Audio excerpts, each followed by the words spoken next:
This is a guide on how to turn on and how to turn off Wi-Fi on LG Smart TV. Get the LG Smart TV remote, press the home button so you have this display, then press OK on settings right there. Okay. Yes, then you have this, then press OK on settings as well up right there. Then this menu is going to show up on your left hand side, right? Okay. Then what you're going to do is you're going to move down to general, press OK. Then you see this accessibility. Then you're going to move down to network. Okay. Press OK on network.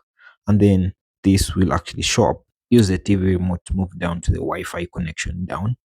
Okay. Press OK right there. Okay. Then this will show up. You see on your right, you can actually see Wi-Fi connection. Currently it's toggled off. Okay. To turn it on, all you get is press OK. And then it's actually turned on. And the available networks will actually be displayed down right here. You can see Dell band, taking something, then Charles. To turn off Wi-Fi, make sure within the Wi-Fi connection, but then press OK. Then this will show up. Then select the yes option by pressing OK on the TV remote. And you can actually see Wi-Fi is actually being turned off right there. And that's it. If you get fine such content, consider subscribing.